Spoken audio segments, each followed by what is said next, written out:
In today's show, we're looking at the Toronto Raptors 2021-2022 regular season. Michael Bolton. Thanks, Josh. It's Michael Bolton here, and it's time for another episode of the Locked On Fantasy Basketball Podcast. Let's get to it. Let's get to it, indeed. You are Locked On Fantasy Basketball, your daily fantasy basketball podcast, part of the Locked On Podcast Network.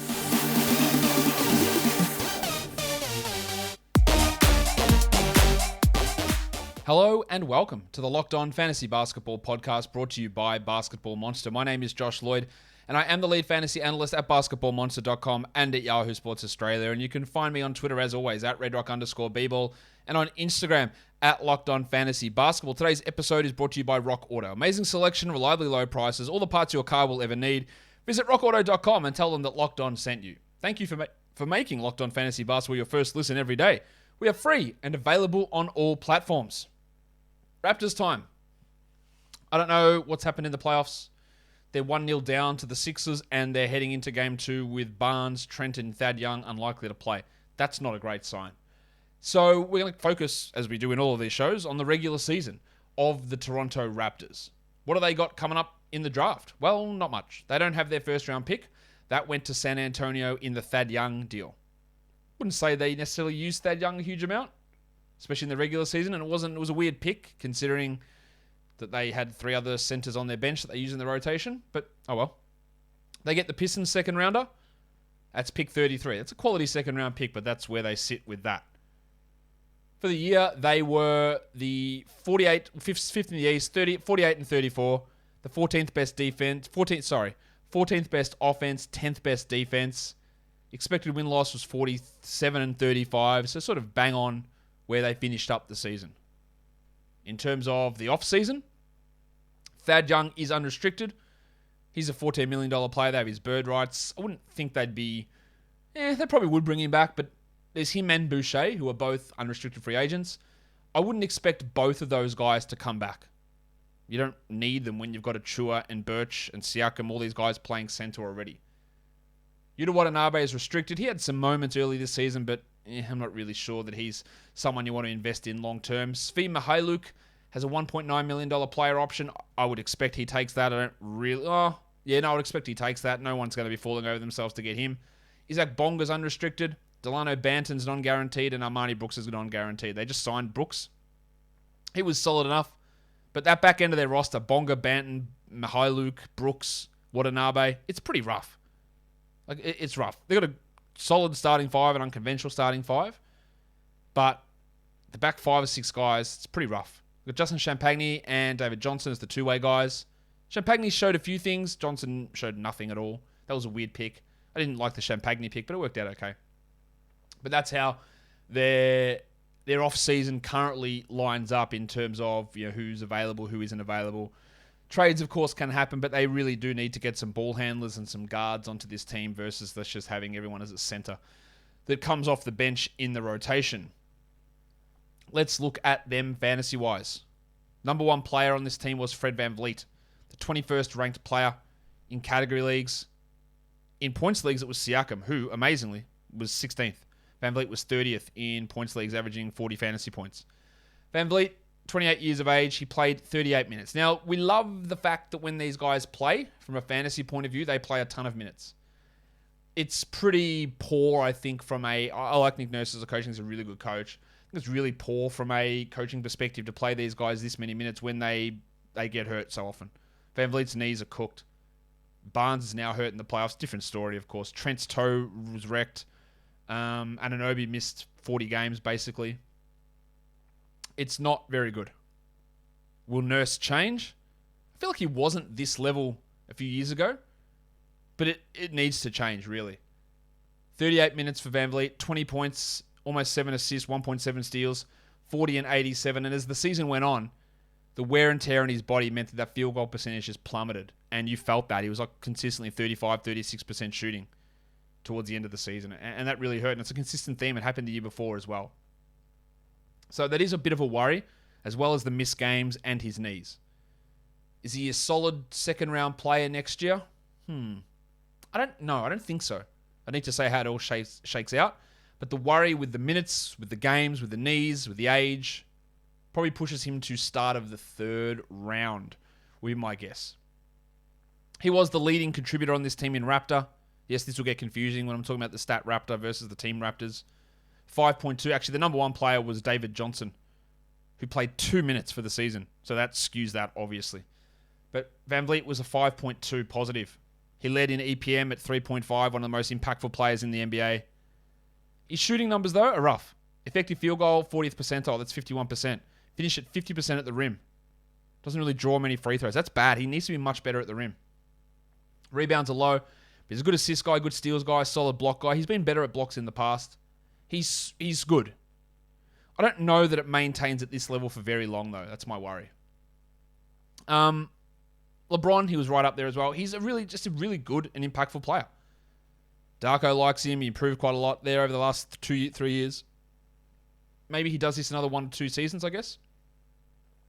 Plus 4.2 on-off. 4 of the 5 starters were positive on-offs. Only one of them wasn't. Guess who it is? We'll get to it later. VanVleet, yeah, plus 4.2. He's really good. Longevity, I'm not sure is going to be there with his size, with his knees, with his age already. But some really good numbers. Same for Pascal Siakam. Do you want to talk Pascal just yet? No, let's wait. Let's talk PrizePicks. Because PrizePicks is daily fantasy made easy. You're looking for a daily fantasy option for the NBA. PrizePicks is here for you. But it's not your typical daily fantasy. It's really easy. It is, you pick projections on over-unders. Or you actually pick over-unders on projections.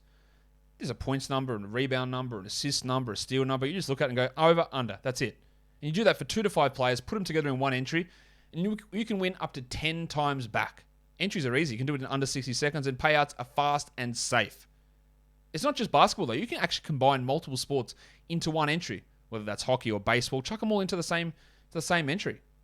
They've got MMA, soccer, college sports, the NFL, when that starts back up, of course. And for a limited time, PrizePicks has an exclusive no-brainer of an offer for everyone. $50 for free if you use the code NBA. And that's if a player in your first PrizePicks lineup scores a single point. But you got to use that code NBA. That's right. It's an exclusive offer available to Locked On fans. Sign up today. Use the code NBA. $50 for free if a player in your first PrizePicks entry scores a single point. PrizePicks is daily fantasy made easy. Let's talk Siakam, who was impressive. One of my fantasy rules in general is don't draft players who are injured to start the year and are going to miss time with a significant injury, if it's a lower body or core injury.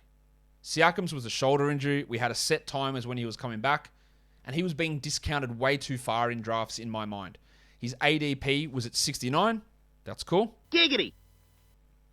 I loved getting him. I could get him at 90 in some drafts because people really panicked about those first 3 weeks. I didn't expect him to be this good, though. 31st ranked player. He played 68 games, more than VanVleet. 23 points, almost 9 rebounds, over 5 assists, 1.3 steals, 49 and 75. He just turned into an absolute machine, really. Shot 34% from 3, top 20 in points league, almost top 15, averaging 44 fantasy points. He was just astonishingly good. Second on this team in Raptor, miles behind VanVleet, interestingly.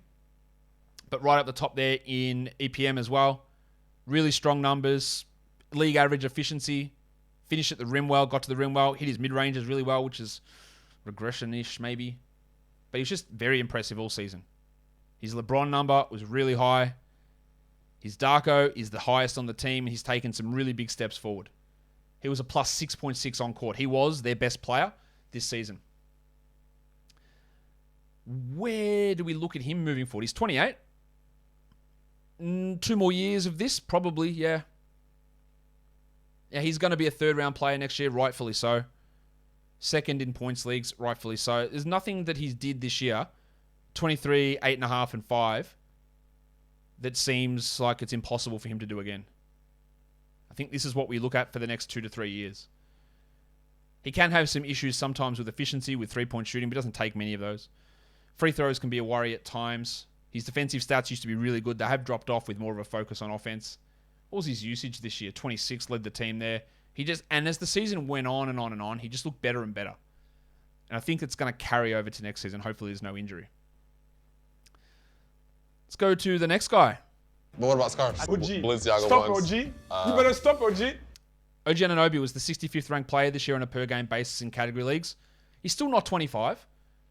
Played 36 minutes in his 48 games, 17, 5, and 2.5, but he hit 2.5 threes a game, 1.5 steals with half a block, 44 and 75. Nothing there doesn't look great. Like 65 is a good ranking, but what's the number that's really standing out? It's the big steals. He can do more in blocks, and it's the good threes. So it's a little bit misleading where he's ranked, I think. I thought he'd do a little bit better this year, to be honest. He played a lot of minutes. I thought we'd get a little bit more usage, like 19 points per game. Usage was at 20. I thought we'd be at 22, 23. So a little bit disappointing in that area. But he's still a really good player. And he will remain a really good player. His Raptor number defensively, it dropped way off, which is interesting. He's been really good in the past. But the other advanced stats are a lot higher on him, especially defensively. So I might chuck that one out. Again, if everything else sort of disagrees, then I tend to go with the consensus idea there.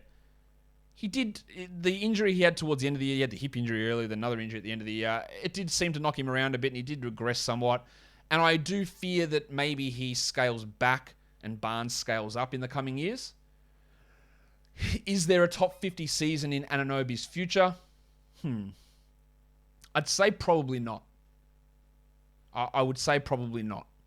Yes, I think he can still be really useful, but this was the opportunity to stake himself with a good usage and be efficient and provide good defensive stats, and it didn't really come off. I'm not sure he's going to have this same level of opportunity moving forward. He is still not even 25. He'll be 25 by next season starts. So he's still got plenty of room to hit his peak. I'm just not sure that what we saw towards the end of the 21 season, where the ball was in his hands and he started to really fire up, is that something they want to invest in long term? It doesn't feel like it. It doesn't feel like it. So I'm a little skeptical as to where this goes with him. I think he's still going to be good 4 or 5 more years. As a top 100 guy, maybe not pushing top 50 though. That would be my worry. Let's talk Scotland Barnes. Finalist for Rookie of the Year. Played 35 minutes a night as a rookie, under 21 years of age. It's great. I thought he would start to begin the year with Siakam out, and then they'd move him to the bench. But they didn't. They just went, we're not playing any centers, and Barnes is going to play every night, big minutes. A lot of his better numbers came when 1 or 2 starters were out. And we saw he tended to get a little bit lost at times when others were there. Barnes, look, don't get me wrong. Look, he was great this year, for sure. The 67th ranked player. 15, 7, 3.5, 1.1 steals, 0.7 blocks, 49 and 74. I had real concerns with his ability to shoot coming out of college because he was a bad shooter. But he improved. He still just hit 30% of his shots, though. 30% of his threes, sorry, more to the point. His advanced numbers were, his EPM actually, zeros. Right across the board, zeros. That's fine. That's above average, but he was zeros. True shooting and field goal percentage, below average. He got by on hitting well above average on mid-ranges, which I'm not sure if that sticks. His assist rate was strong, but it wasn't elite. His steal and block numbers were strong, but not elite. He was very good. Helped, again, by a lot of minutes. I do think... I know people are going to think I'm a Scottie Barnes hater. I'm not. I really like the bloke. He seems super fun. He's a great player. It's great to see a rookie come in and be this impactful because he was generally impactful. And in a lot of years, he'd just be the clear Rookie of the Year. But I just think there might be a little bit of overrating going on with him in terms of, I think he's going to be a really good player for 10 plus years. Really, really good. I don't know if he's got a huge offensive gear to take. Like, will he ever become a 25 usage guy? I doubt that. It's hugely possible, especially with the Raptors and their development. It's massively possible. I'm not sure that he can, if he gets there. He's at 19 usage this year. His advanced numbers are all pretty strong for a rookie. Pretty strong. Like, that's what I need to say. They're not elite. They're not elite for his team.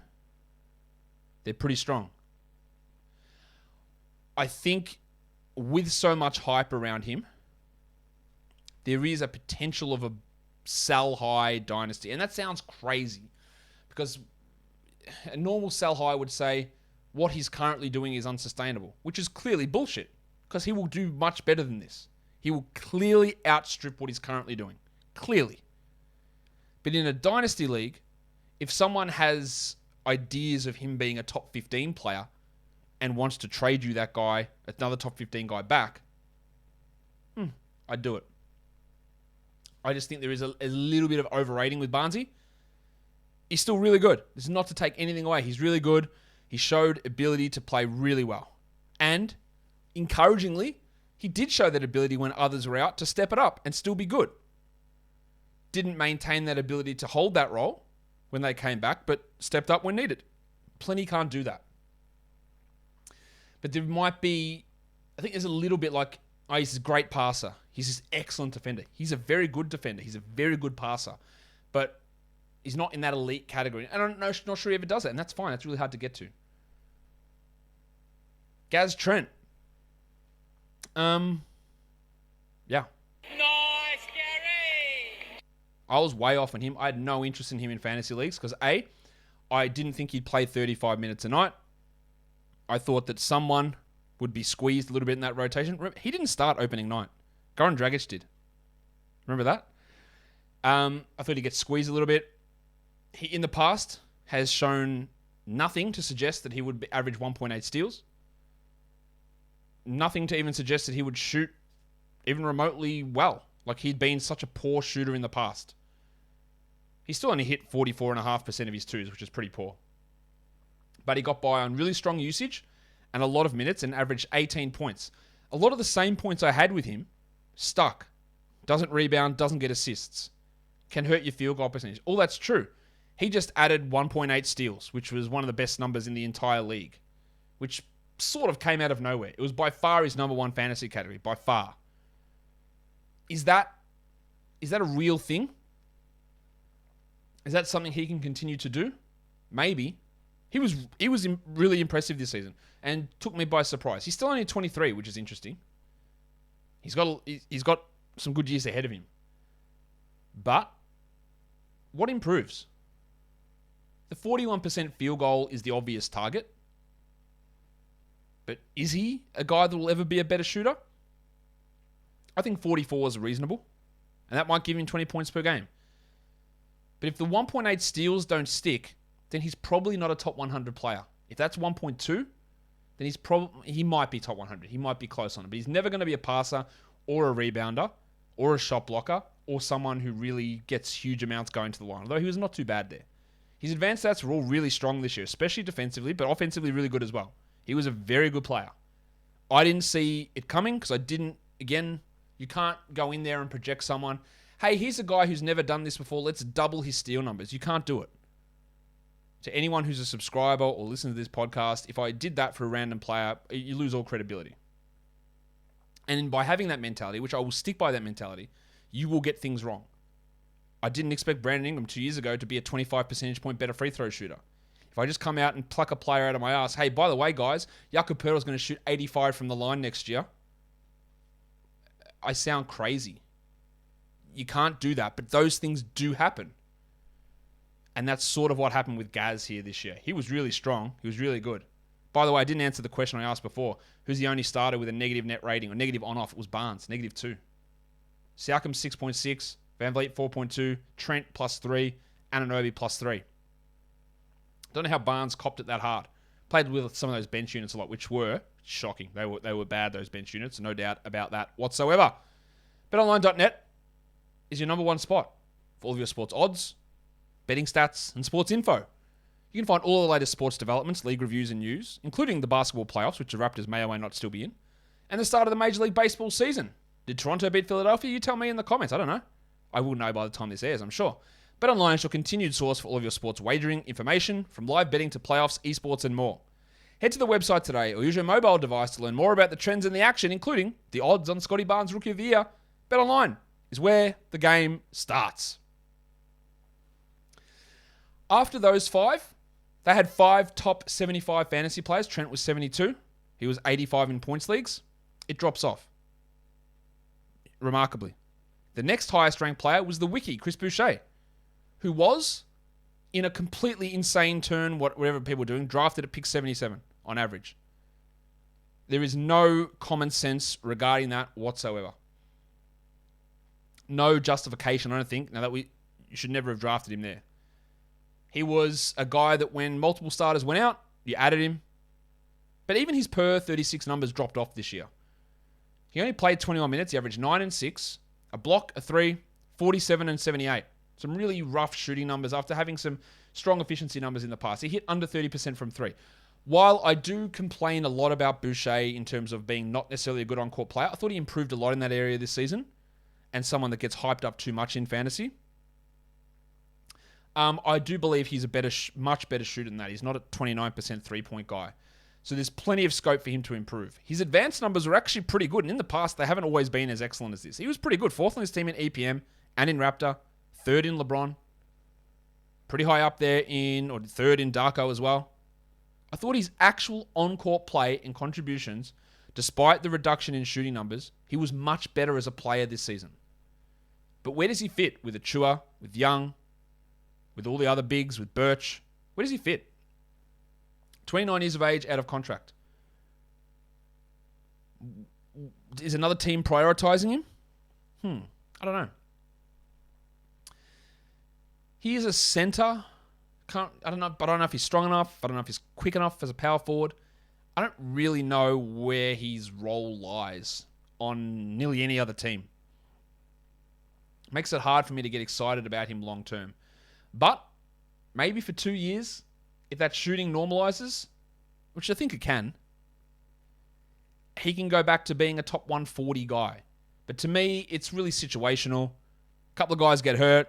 Maybe there's trades and they open up the roster a little bit in that front court, and maybe he steps into a larger role. But overall, I think this is probably the ideal role, which is bad for fantasy. Thad Young was pretty poor. I thought at the start of things when he got traded for DeRozan, the Spurs will just start him at the 4. He was unbelievably good for the Bulls. And Popovich said, nah, he's just not going to play. I'm shocked that it took him that long to trade him. I thought he'd get traded in the offseason. Didn't get traded. And they just didn't play him. And he got to Toronto, and with 4 centers coming off the bench, he couldn't really find a role. 16 minutes, 6 points, 4 rebounds, a steal, 2 assists. Really got by last year with huge assist numbers out of nowhere. That fell back away. I wouldn't say he was disastrous. He had some good moments. But the role it wasn't there. And I thought at the start of the season it would be there in San Antonio when he played 26 minutes. And then writing was on the wall, hey, he's not going to play here. And I just took him off the draft board completely, basically. And then heading to Toronto was probably a worst case scenario for him in terms of getting minutes in a role. And we saw that play out. I don't think he's completely washed. He is probably washed as a top 100 fantasy guy, which he was for the Bulls 2 years ago. But he can still be a useful player in a 23-minute-a-night bench role. Whether he gets that or not, I don't know. Let's talk about the big sneeze, Precious Achiuwa. The 289th ranked fantasy player. In points leagues, he was 192nd, yet he was hyped up unbelievably. So many times he was told, people were telling me how great it is to have him, and you just got to watch, it's going to come on. And it just never did. I did not like him as a draft prospect. I did not like him as a rookie, and I did not like him for the majority of this season as a player. But over the second half of the season, I thought he really stepped up and improved a lot. The shooting wasn't as... Okay. It was actually comical to watch him play at the start of the season. It was like, how is anybody missing these shots? What on earth are you doing? That was a lot of the game watching him. You'd see him do something, you go, fuck, that was amazing. Then you'd watch something and go, how does anyone make that decision to do that? That was what watching him was like. But towards the end, it got more consistent. The shooting became better from deep. The dumb plays started to reduce. He's still not great. He averaged 9 and 6 with 0.6 blocks, which as a center playing 24 minutes, you've got to block more shots. You've got to do more defensively. And you can't come as a center and have a true shooting of, what was his number? 50. You can't do that. There's a long way to go. But depending how things play out with Boucher and Young, 27 a night for him next season is absolutely possible. Looking very interestingly, on Raptor, plus 2.4 defensively, EPM, plus 2.2, 94th percentile. They've liked his defense a lot. I saw some things that made me go, maybe. And, again, just some horrific stuff at the start of the season. Just some of the worst basketball you'll ever see. But he improved as the season went on. and we start to see the shot go in at a little bit better levels. Still had a 50 true shooting and 49 field goal, but hit 36% of his threes. The fact that he can't finish inside is a real issue as a center. He's probably going to turn into one of those guys, again, depending on Young and Boucher, that in the last round of your draft, you go, hey, all right, let's try it. If he gets 27 minutes a night, could he block 1.2 shots? Could that improve? Could he hit 1 3 a game? I'm going to have to punt free throws with him, definitely. I might have to punt field goals. He might end up being just a rebound streamer because that's really the only area he's good at this point. But there was enough there to make me not 100% right enough. I don't see him as a future top 100 guy or top 50 player or a starting NBA center for a long term. I don't see that at all with him still. But he went from how is this bloke in the league to, okay, you're taking some steps to move forward, which is good. Ken Burch is almost 30. He only played 18 minutes, averaged 4 and 4. Some people drafted this guy as well. There was absolutely no reason for that. You got to really, another one of those lessons where if you saw what he did at the end of the 21 season, he put together a couple of nice games. Still, I think he was only 130th in that stretch when everyone was out and the Raptors were tanking. And people looked at that and went, oh, he'll just be their starting center. He'll take these big steps forward and he'll be the guy. But context is super important, especially in those games where the teams don't care. And Burch is just never that guy. Not going to be, not ever going to be, never was going to be. He just isn't. And he shouldn't really be playing many minutes. He's got a big body, but that's about it. Amani Brooks started a few games for the Raptors. He can be a shooter. He's not particularly reliable, though. Shot under 30% from 3. Again, he's just part of this bench group. Banton, Bonga. Remember Banton was so high up early in the year and then did nothing because he fell away. Like, these guys are actually pretty bad. The back end of this roster is really bad. Their depth needs a lot of work. Brooks, maybe there's something with him. I don't think so, though. He's 24. Malachi Flynn's also 24. And there was a stretch when VanVleet was out where Flynn started and he looked great. And then he pinged a hammy and never got back into the rotation. Didn't start off the season in the rotation. Took a while to get there. Played well when he was there. Nurse, I wouldn't say biased against him, but just doesn't like him the way that we do. He was another guy that honestly, at the end of the season last year, people were like, yeah, we might end up drafting Malachi Flynn, I think. His ADP somehow 142. It was never going to happen. The shooting wasn't great, 39 and 63. That's really, really rough from Flynn. His advanced numbers are all terrible. His turnover rate was great. That's awesome, but I don't know what else he did that was good. He didn't shoot well at all. Didn't hit his free throws at all. He just was sort of lost. I think he's still a good backup power point guard. I think he's still a good backup point guard in the NBA. But where it fits on this team with how strange their rotations are, I don't know. I'm not giving up on him. This is a really disappointing season. Watanabe, no, I don't really see much there. Delano Banton, I don't really see much either. He's a weird point guard. He's like a 6'9" point guard who's a really, really high-level rebounder. Shooting is a massive concern, and we saw that. 41 and 59 as his percentages. Yeah, 7th percentile true shooting, 8th effective field goal percentage. Like, shocking numbers. Had a couple of decent games, and he's one of those guys that, again, sometimes looks at you, wow, Delano Banton, Messiah does it again. But overall, when you look at the body of work, you don't highlight the horrendous games and the fact that he gets taken out of the rotation. So, he had some good moments, a couple of good flashes, but overall, I'm not sure. Could he develop into Terrence Mann, maybe? That's probably his best case scenario. As a good rebounding, struggling passing, tallish point guardy sort of player. Maybe. Shabpagney had that memorable game winner. But not a lot else. Barely played, really. David Johnson never played. Shabpagney I thought was okay, much better than Johnson, but this is a guy that on majority of teams in the future just isn't going to be a rotation piece and probably isn't going to be one in Toronto. And the Isaac Bonga dream is over. Can't continue to defend him as a guy that maybe can impact. He shot 23%. He's cooked. There's no way. And it's done for Isaac Bonga. It's also done for me. Don't forget to follow this podcast on Apple Podcasts, Google Podcasts, Stitcher, Spotify, and on the Odyssey app. If you're here on YouTube, give us a thumbs up. Leave a comment down below. You know what to do. Thank you so much for listening, everyone. See ya.